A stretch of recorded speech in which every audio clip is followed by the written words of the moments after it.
As Jesus walked along, he saw someone who had been blind from birth. The disciples asked Jesus, "Rabbi, who sinned, this man or his parents, that he was born blind?" "Neither," answered Jesus. "It wasn't because of anyone's sin, not this man's, nor the parents'. Rather, it was to let God's work shine forth in this person. We must work the works of the one who sent me while it is still day, for night is coming when no one can work. While I am in the world, I am the light of the world." All right, quick science lesson. Nowadays we know that sight happens when light reflects off an object and enters the eye, and the brain builds an image. But in the ancient world, people thought sight worked the opposite way, that philosophers from Plato onward believed that the eyes sent out spiritual or divine rays like a lantern shining outward, and those rays made objects visible.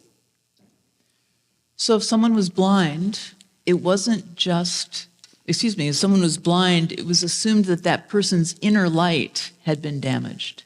It wasn't just a physical thing, it carried a moral stigma as well. And in the rabbinic tradition of those days, if a child was born blind, it was because their parents had not conceived them properly, or by having sex in the daylight, for example, so that their child was punished by darkness and unseeing. And so when the disciples see this man born blind, what they see is an opportunity to resolve a theological question. Who sinned so that this man was born blind? Was it him or was it his parents? Jesus refuses to play that game. The disciples see a theological puzzle, but Jesus sees a human being, a child of God who has been pushed to the margins. With that, Jesus spat on the ground, made mud with his saliva, and smeared the man's eyes with the mud. Then Jesus said, "Go, wash in the pool of Siloam," which means sent. So he went off to wash and came back able to see. There's different ways that Jesus heals blindness. Here he makes mud with his spit, but sometimes he healed just with a word with Bartimaeus, sometimes with a touch, and then there's this sort of odd story about a two-part healing where he sort of partway heals someone and then finishes the healing a moment later. Whatever Jesus' actions are, this man receives his sight.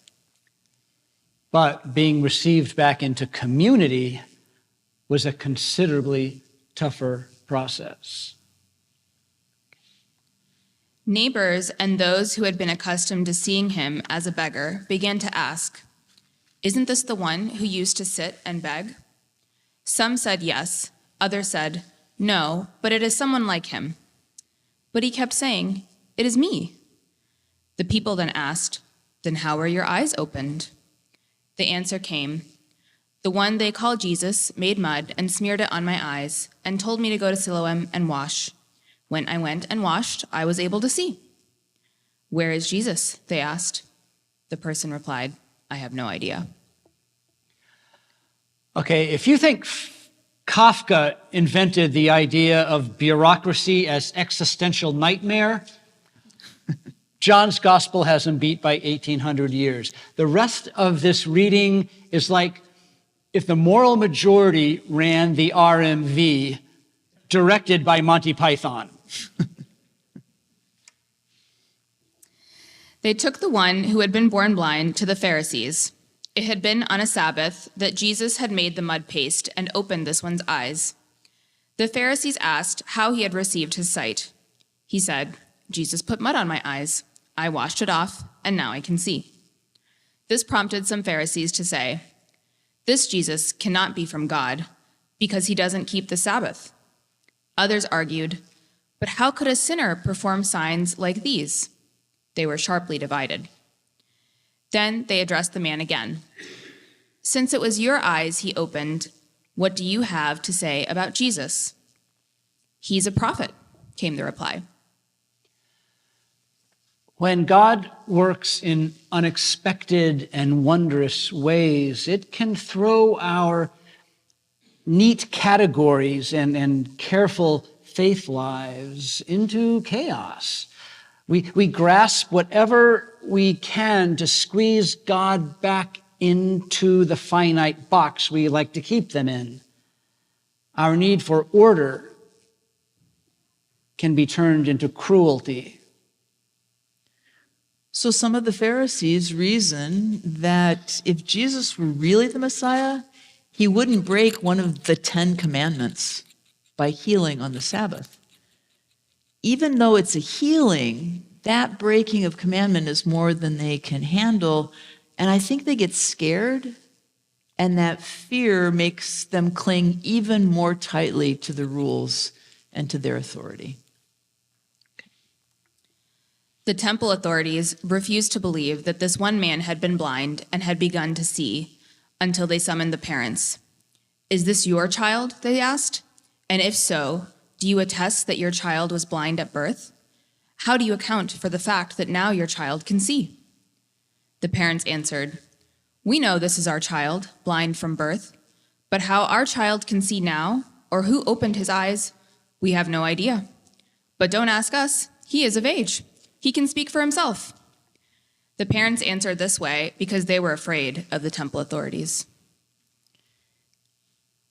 I'm not sure what I want to say about these parents. I guess you could say they certainly had good boundaries, right? But I like to think that my family, even once I'm an adult, would have my back a little bit more when I needed them. Again, I think they're scared. They're scared of the temple authorities. They're afraid maybe that they'll be kicked out of the temple, and their instinct for self-preservation leaves them to leave their child to stand on his own. They threw him under the bus. They didn't have buses. They threw him under the camel. Threw him under the camel. Frank Herbert wrote, "Fear is the mind killer. It kills both empathy and creativity. And it gets worse." A second time, they summoned the one who had been born blind and said, "Give God the glory instead. We know that this Jesus is a sinner." "I don't know whether he is a sinner or not," the man answered. "All I know is that I used to be blind, and now I can see." Amazingly, this man does not succumb to fear.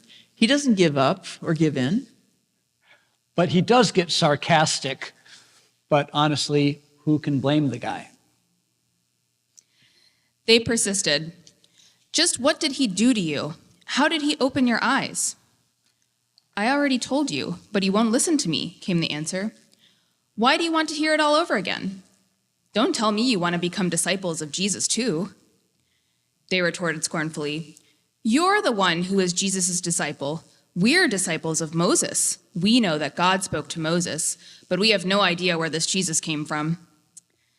The man answered, "Here is an astonishing thing.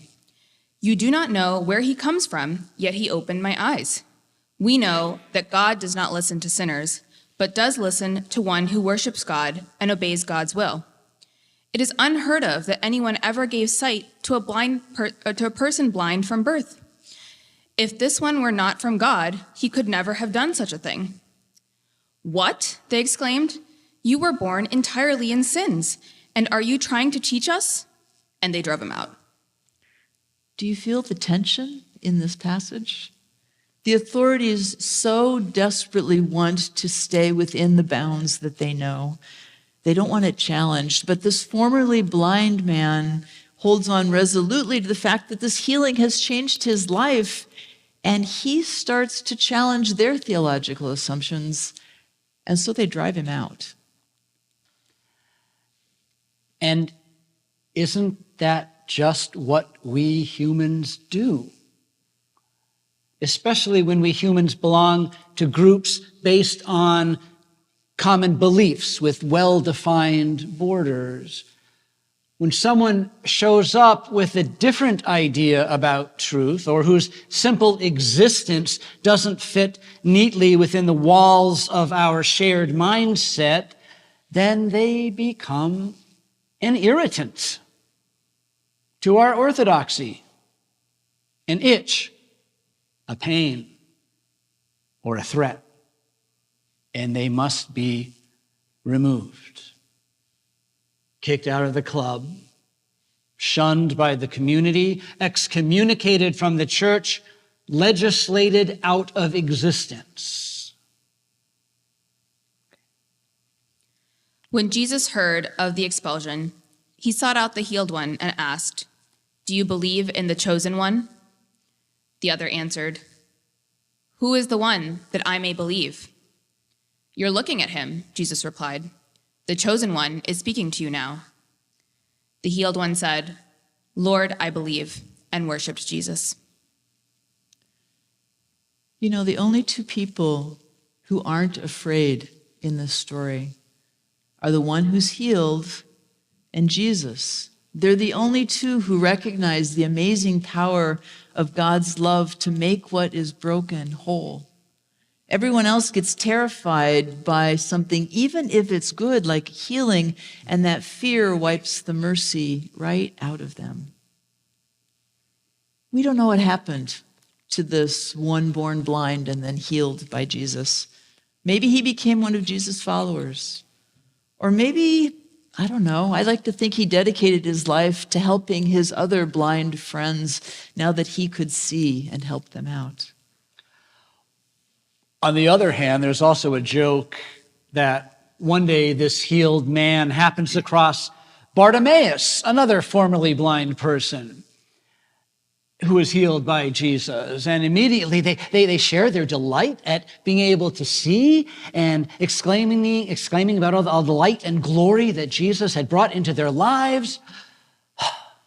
This guy goes, "Oh, I'll never forget that moment when I first washed the mud off my eyes in the pool of Siloam." And the other one goes, "Mud? What mud? Jesus didn't use any mud on me," demands Bartimaeus. But of course, he must have used mud. He always uses mud, the first one insists. Not on me, he didn't, he says. Well, then your healing wasn't real. Not if he didn't use mud. Oh yeah, well maybe you're the person who wasn't really blind if he had to use props. And they depart in anger and form two separate groups of Jesus followers, the Muddites and the anti-Muddites. And they're still struggling.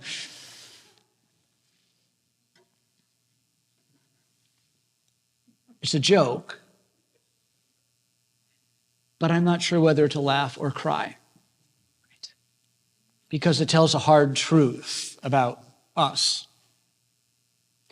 We can get so easily caught up in our own experience as the norm that we get threatened when another's experience is different than ours.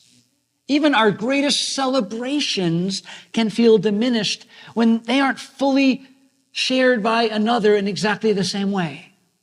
And pretty soon, our wide open hearts tighten right down in fear and judgment. And the next thing we know, there's Muddites and anti-Muddites. I love the detail in the story that Jesus goes and looks for this one who is healed after he got thrown out of the synagogue. I think Jesus was wondering, has he stayed whole through this whole ordeal? Whole in spirit as well as his sight?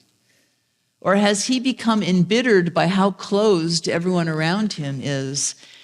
And when Jesus finds him, he reveals to him, "I am the chosen one, the one you've always wanted to find." And the man worships him.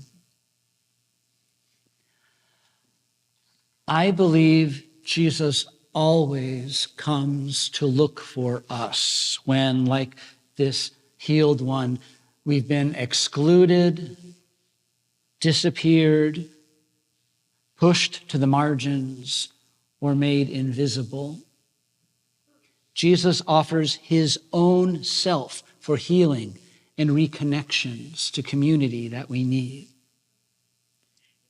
And I believe Jesus always comes to look for us when, like some of those Pharisees, we get all judgmental because we've gotten lost in our fears. When we're holding too tightly to something that's God adjacent, but not exactly God. Then Jesus comes and offers himself to us so that we can get grounded again in grace, so that we can be whole. But always, Jesus offers himself to us so that we aren't worn down by everything that tears at us, so we can stay merciful and brave and sometimes defiant, but always loving in a hard and judgmental world. So here's our antidote to the Muddite, anti-Muddite joke. That one day this healed one runs into Bartimaeus in the market, who's also been healed by Jesus, and immediately they share their stories. And the one in this story says, "I'll never forget that moment when I first washed the mud off my eyes in the pool of Siloam." And the second one says, "Mud? Huh, that's odd. Jesus didn't use mud on me." And the first one says, "He didn't? No mud? You know what? Let's go have coffee. I want to hear more about that. Let's get lunch. You can tell me all about it." And so they share their experiences together. And as they talk and laugh and celebrate how different and how the same they are, they agree to start a group of Jesus followers because mud or no mud, they're whole. And that is what they want to share with anyone who will listen. Just saying, "Tell me more about that," could solve any number of problems in the world.